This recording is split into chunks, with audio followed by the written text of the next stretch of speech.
Ajit sir, बहिर्देव उस्ताद म्हणजे जे भैरोबाबा आहेत, तर त्यांच्याबद्दल आम्हाला माहिती पाहिजे होती. तर गावातनं कोण ओळखीचं आहे का सर तुमच्या? हो आहे ना, माझे खास मित्र आहेत राजू कोळी, त्यांच्याकडे तुम्ही जाऊ शकता, ते अरेंज करून देतील तुम्हाला सगळं. आम्ही जाऊन आलो आहे, मी आणि माझे मित्र विकास कोकाटे साहेब. नमस्कार. छान मजा आली. आम्ही स्वतः गेलो होतो बोटीवर आणि पूर्ण दिवस घालवला, पण छान मजा आली. पाहण्यात जो आनंद भेटला तो अप्रतिम एकदम. अच्छा, थँक्यू सर. मी राजू सरांना कॉन्टॅक्ट करतो, तुम्ही नंबर शेअर करा. आणि thank you very much. Thank you. Welcome to the new episode of the VJ show. आज आम्ही दिवाळे गावाच्या जेटीवर आलोय आणि भैरोबाबाची दिवाळीला हे पूजा करतात, तर ही माहिती घेऊया.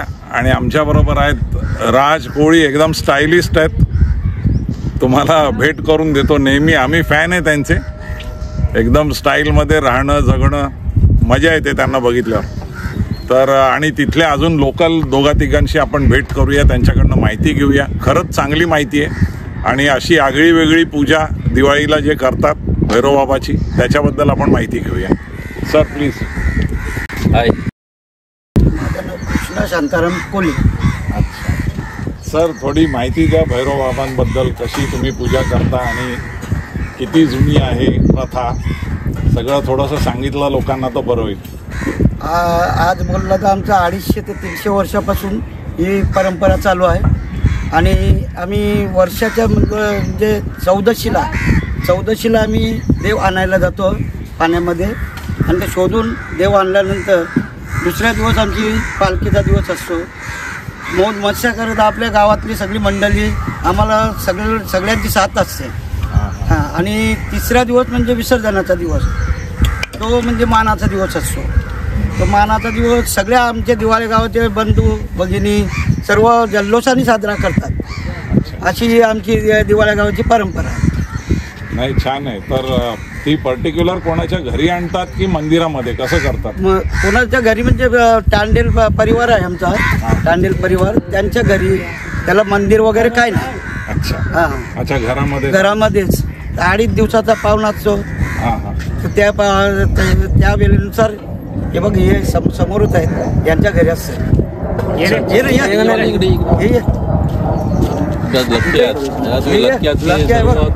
घरीच असतं. तुम्हाला आज भेटले. मस्त मस्त. नीरज कोली. दरवर्षीप्रमाणे आपण जेव्हा दिवाळी येतो, दिवाळीचा सण येतो, तेव्हा नरक चतुर्थीच्या दिवशी आपण इथं देवाला आणायला जातो. तेव्हा ती जागा पहिला शोधायला लागतो. असं तिथं वगैरे खून वगैरे काहीच नाही ठेवलेली, शोधायला लागतं. शोधल्याशिवाय ती जागा भेटत नाही. आणि आपल्या गावातल्या शिवाय पण ती जागा कोणाला बाहेरच्या नावून भेटत नाही.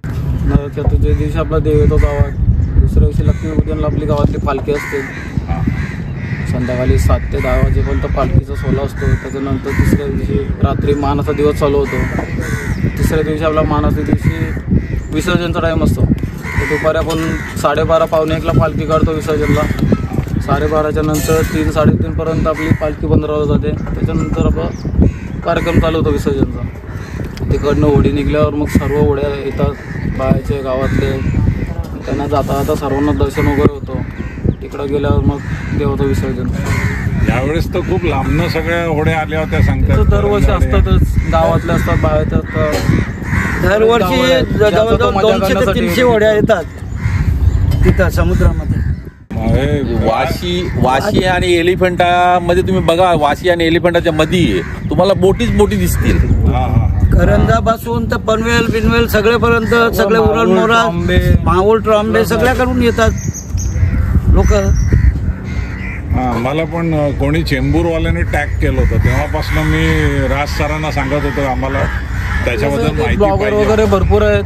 कसं ओळखी जास्त तेव्हा टॅग वगैरे करतात. कोणी लोक समजा चेंबूर पासून राहतात ना, चेंबूर, मानपूर, माहुलवाले. म्हणजे ते लोक ते दिवाळीच्या दिवशी काही असो नसो ते गावात येणार. आमची लोक सगळ्या घरात असतात. आणि ते आम्ही ऐकलं की फटाके एकमेकांवर फोडतात वगैरे. ते काय आपण जर बघितलं ना, तर तिथं उभा पण राहणार नाही. ते काय असं एक जवान पिढींचे जवान त्याच्यामुळे ते त्यांचा तो खेळ सुरू असतो.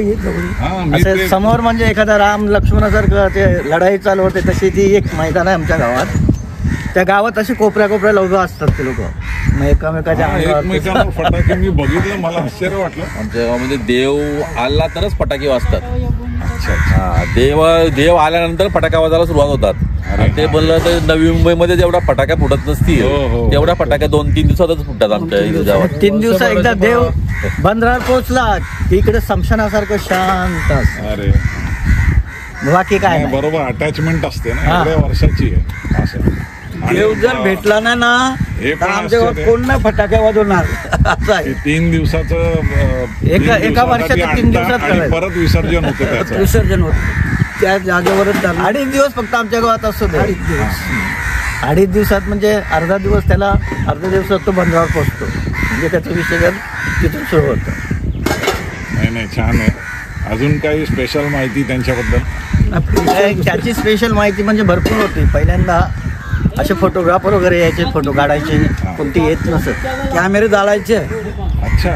ते पिक्चर नाही यायचं. देवावर हार असायचे ना, ते हाराचा हार दिसायचे, देवाचं मूर्ती नाही दिसायची त्या सुरुवातीला. आम्ही आमच्या समोर आम्ही बघितलेलं आहे ते. आमची मता जवळजवळ आम्हाला पण 61 वर्ष झाली, मला पण बघत आलोय ते. पण आता तसं काय होत नाही, आता फोटो येतात. नाहीतर मग काय एखाद दिवशी चुकी झाली यांच्याकडनं आणण्याच्या बाबतीत किंवा नेण्याच्या बाबतीत तर समुद्राला म्हणजे मोठा प्रहार आणायचा तो. कधी कधी तर जायचा पण नाही, तिथं खोशीतच ठेवायचा त्याला, मग दुसऱ्या दिवशी तो विसर्जन करायला. काही चुकी झाली तर एवढं पण होतं. आणि झालेली घटना आहे ती, माझ्या कळत होतं. मी बघितलेली घटना मी बोलतो, मी कुणाचं ऐकून बोलत नाही, मी बघितलेली घटना मी बोलतो. सर आपलं नाव काय? माझं नाव विजय नागेश पाटील. नाही चांगलं आहे. आणि मला वाटतं दिवाळी अशी साजरी करता म्हणून दिवाळे गाव नाव पडलं की काय? नक्कीच आहे ना? नक्कीच. त्या दिवशी मी विचार करत होतो, म्हटलं ही दिवाळी एवढी वेगळी साजरी करतात म्हणून दिवाळे गाव नाव पडलं की आमची काय? दिवाळी म्हणजे आमचा देव. हा खरं. आमचा देव आमच्या गावातून गेला की आमची दिवाळी संपते. हो. दिवाळे गावावरून बोललं ना तर 2 म्हणजे दिवाळे गावाला नाव पडले, हे 2 गोष्टी आहेत. एक दिवाळी आणि दुसरा ते कंपाऊंड बनवलं, म्हणजे त्याचं नाव दिवाण होता, त्याच्यावरून दिवाळे गाव नाव पडलं. अच्छा, आज तुम्ही जाताय तिकडे असं ऐकलं तर काय हो, exactly त्याची काय? जागा त्याची साफ करायला चाललोय. अच्छा. हा, ती जागा विस्कटली ना, मोठ्या बोटी येतात, त्याच्यामुळे सगळी जागा विस्कटलेली आहे. तर ती जागा व्यवस्थित राहिली नाही म्हणून ती साफ करायला चाललोय. हे खडी आणि हे दगड घेऊन चाललो. तर दरवर्षी जाता का असं तुम्ही? ना दरवर्षी ना जायला लागत, पण आता 2 वर्षामध्ये काळजी घ्यायची. 2-3 म्हणजे काय झालं, ब्रिजचं काम चालू आहे. अटल सेतू झालेलं ना, ब्रिजचं काम चालू झाल्यामुळे तिथं दरवाजा जास्त झाले ओढ्यांची, त्यांचे ठक लोक वगैरे येणं जाणं. पण त्यांना काय तिथं माहित नव्हतं का इथं देवाचं स्थान आहे म्हणून. अच्छा, म्हणजे जे बनवलं होतं ते त्यांच्यातून ते असं समजा ही पाणी भरतीला आहे, बरोबर. तर भरती असताना तिथं काय होणार नाही, पण पाणी जेव्हा सुकतं त्या टायमाला जर तिथून आली तर मग दगड वगैरे लागणारच ते, असं आहे. वर्षीच जातो है ना. तर या वर्षी अजून नवीन मित्र आलेले, तर त्यांना घेऊन गेलेलो. सेपरेट होडी वगैरे तुम्ही केली होती? हा. ते डान्स मीन्स करत होता, बघितलं मी. प्रत्येकाच्या सेपरेट होड्या असतात. ते जाऊ द्या, दुसरे गाववाले पण येतात, म्हणजे ते पैसे देऊन बोटी बुक करतात. बोटी होतात कमी तिथं 200-300 बोटी असतात. मग तुम्हाला बोलतो वाशी आणि एलिफंटाच्या मध्ये तुम्हाला बोटीच दिसतील, दुसरं काय दिसणारच नाही त्या दिवशी. नेक्स्ट टाइम आलं पाहिजे, बघितलं पाहिजे. तोपर्यंत तुम्ही जात नाही, तोपर्यंत तुम्हाला अंदाज येणार नाही. बरोबर आहे. अंदाज पण येणार नाही, तुम्ही स्वतः बघू शकता ना किती मोठी लेवल आहे ते कळणार नाही असं. हा. सांगताना का अंगाचे काटे उभे राहतात, समजलं ना. देवाकडे गेल्याशिवाय देव दिसत देव म्हणजे काय माहिती, लोकांना बोलतात ना का काय गावाला विश्वास देव नसतो, बरोबर. देवाशिवाय नाही है ना. आणि आमचं गाव त्या देवामुळेच आज चर्चेत आहे. हा, आणि सर्वांचा त्याच्यावरच सर्व चालते. मला वाटतं देव पाण्यात रक्षा करतोय वर्षभर, असं आहे. वर्षभर रक्षा म्हणजे आमचे कोळे लोक कुणाची हानी नाही होत. बरोबर. पहिल्या दिवशी गेले का श्रीफळ वगैरे नेऊन फोडतात त्याच्या नावाने, आणि मग ते धंद्याला सुरुवात करतात. असं पण आहे. एकादशीच्या दिवशी, ज्या दिवशी ती एंट्री होते त्याच्या एरियात, त्या दिवशी ते श्रीफळ वगैरे घेतात, फोडतात, पाया पडतात.